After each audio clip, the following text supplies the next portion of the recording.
रामचंद्र साहब छत्रसाल महाबली करियो बलि बलि।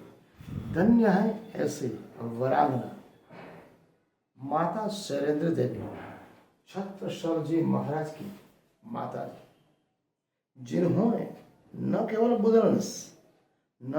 बुधन वंश एवं हिंदू धर्म की भी लाज रखी, जिन्होंने जीवन में हर युद्ध में अपने पति श्री चंपत राय को युद्ध में बढ़ चढ़कर साथ दिया एवं उन्हें हमेशा उत्साहित करती रहती थी।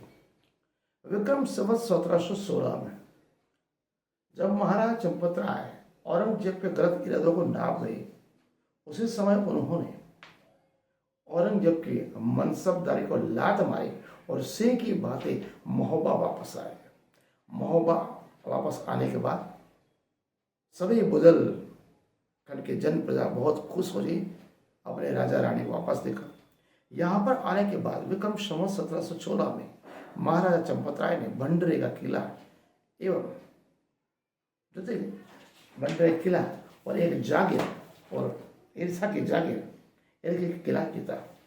इस किले के अंदर दतिया का शुभकर्ण जो राजा था वो उसके साथ महाभयंकर युद्ध हुआ। शुभकर्ण जो दतिया का राजा था और सके पहाड़ सिंह और दूसरे हिंदू धर्म विरोधी मुगल सल्तनत के हितेश जो चंपत राय के सगे संबंधी थे, फिर भी उनका मान सम्मान, वीर पराक्रम और उनकी यशोगाथा से बहुत ही जलते थे। उन्होंने इस किले में भयंकर युद्ध हुआ। छत्रसाल महाराज के पिताजी का वीर और पराक्रम ऐसा देखा, शुभकर्ण की सेना वहां से भाग उठी। उसके पश्चात ओरछा का राजा जो पहाड़ सिंह था, उसकी पत्नी हीरा देवी वो कुलनाशिनी थी, कुल घातक थी, कुल को नाश करने वाली थी। इतनी कपट धूर्त और बदमाश स्त्री थी वो येन कैन प्रकार से किसी भी प्रकार से महाराजा चंपत राय, शैलेंद्र देवी एवं चंपत राय के छोटे भाई सुजान राय को मारने के लिए कुछ न कुछ योजनाएं गढ़ती रहती थी। कभी छल पकड़ से, कभी त्योहार, कभी उत्सव, कभी संधि, कभी मित्रता, कभी भोज। उसी के अंदर दतिया का जो शुभकर्ण राजा था उसके से युद्ध में महाराजा चंपत राय का विश्वस्त साथी बाल ब्रह्मण वो दिलवर का जो वो शहीद हो चुका था। शुभकर्ण का भी महान एक पराक्रमशाली था, वो भी मर चुका था।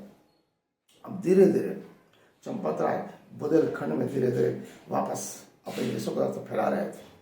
इस बार दतिया का शुभकर्ण, पहाड़ सिंह और औरंगजेब छुपी तरह से बुंदेलखंड के छोटे छोटे जो राजा वो थे उनको अपने साथ लिए। दतिया का शुभकर्ण, पहाड़ सिंह, हीरा देवी और दूसरे राजाओं ने मिलकर चंपत राय को एक भदौरे के किले के अंदर उन्होंने वहां पे घेर लिया। वेदपुर में सुभाष राय और उनके पुत्र का भयंकर शुभकर्ण एवं पहाड़ से दोनों सेनाओं के साथ भयंकर युद्ध हुआ। इस युद्ध में सुजायरा एवं उनके पुत्र वीरगति प्राप्त हुए। अपने अनुज की मौत का समाचार बेरसा में राजा चंपत राय ने सुना। उनकी अवस्था हो रही थी, 60-65 साल के हो रहे थे। अत्यंत युद्ध से ग्रसित होने का वो घायल हो चुके थे, बीमार भी हो चुके थे, तो अपने लिए सुरक्षित स्थान को ढूंढ रहे थे। पीछे शुभकर्ण, पहाड़ सिंह, हीरा देवी और औरंगजेब की मुगल सल्तनत पीछे पीछे उनके घूम रही थी। जिंदा या मुर्दा पकड़ने के लिए उनके पीछे चल रहे थे। चंपत राय जी वो सारे देवी दर दर भटक रहे थे, छोटे से बालक को लेके, छत्रसाल जी को लेके एक साथ। इस बार इतना भयंकर युद्ध हुआ, चंपत राय जी सहारा की ओर चले। सहारा की ओर सीतामढ़ी के पास साहब सिंह गंगरे ने उनको सलामत जगा दी। वहां भी उनकी सेना आ चुकी। वहां से गुप्त रूप से निकले, लेकिन साहब का जो गंगेरा था कुछ विश्वस्त साथियों के साथ वो पहाड़ियों में रुका रहा। बीमार चंपत राय जी, माता शैलेंद्र देवी कुछ विश्वस्त साथियों को लेके सहारा के 22 किलोमीटर दूर सीतामढ़ी के पास धीरे धीरे चल रहे थे। अचानक जो विश्वस्त साथी थे उसके अंदर भी शुभकर्ण, हीरादेवी, पहाड़ सिंह और मुगल सल्तनत के छुपे हुए आश्रम के साथ जो चंपत राय के साथ विश्वसाथी के रूप में बने हुए थे, उन्होंने चंपत राय जी के ऊपर प्राणघातक हमला किया। बीमार होने के बावजूद चंपत राय जी उनके साथ भयंकर युद्ध लड़े। रानी सैरंध्री देवी ने जैसा देखा कि ये विश्वसाथी, उन्होंने धोखा दिया, वो तुरंत पहुंची, अपने पति को बचाया। अंत में फिर भी एक गंगेर सैनिक आ गया, माता सैरंध्री देवी के घोड़े की लगाम पकड़ ली ताकि वो रुक जाए। माता सैरंध्री देवी ने तुरंत उसका सिर काट दिया। उन्होंने चारों तरफ देखा, अब बचने के अलावा कोई चारा नहीं। फिर भी वो जहां तक हो से दोनों वीर गति तक लड़े। अंत में उन्होंने सोचा, जिंदा पकड़ना, अपने को पकड़वाना, मतलब हिंदू धर्म बुंदेलखंड स्वतंत्रता के लिए हम कुछ नहीं कर पाए, हमने शरणागत नहीं स्वीकार नहीं। चंपत राय बहुत ही घायल हो चुके थे, मृत्यु अवस्था नजदीक थी। उन्होंने माता सैरंध्री देवी को बोला, आप ऐसा करिए, आपकी कटार मेरी छाती में डालिए, मुझे जिंदा मुगल सैनिकों को सामने पकड़वाना नहीं, अपने आप को मैं वीर गति प्राप्त करना चाहता हूँ। माता सैरंध्री देवी ने खुद की कटार चंपत राय जी और वापस वही कटार खुद के अंदर डाल के दोनों पति पत्नी इस युद्ध में वीरगति प्राप्त हुई। ऐतिहासिक प्रमाण ऐसा कहा जाता है, औरंगजेब की जागीरदारी को लात मारने के बाद ही औरंगजेब ने दत्तात्रेय शुभकर्ण को चंपत राय जी की जागीरदार दे थी और उन्हें ये बोला था, आप जिंदा या मुर्दा किसी भी तरह चंपत राय को पकड़ो, आपको बहुत बड़ा इनाम मिलेगा। हम ये सोच सकते हैं मुगल धूर्त, कपटी, चालाक, बदमाश थे, लेकिन उनके अंदर ज्यादातर सैनिक, सिलेसार, सूबेदार, मंत्री, विद्वद्गण आधे से ज्यादा हिंदू थे, सभी जाति के लोग थे। वो अपने हिंदू धर्म के राजा महाराजा के विरोधी थे, रहते थे मुगल सेना में, खाते थे मुगल सेना का, लेकिन हमारे हिंदू धर्म के लोगों के ऊपर उन्होंने अत्याचार किए। ऐतिहासिक प्रमाण ये दिखाते थे।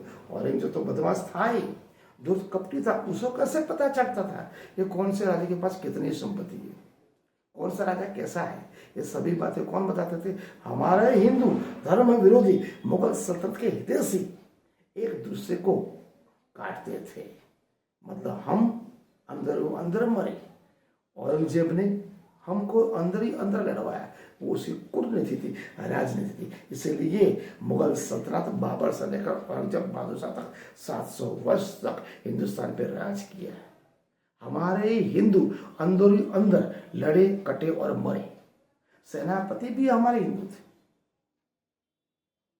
इसलिए हम समझ सकते हैं, अगर हम अपने मातृभूमि, अपने धर्म का रक्षण नहीं करेंगे तो कौन करेगा?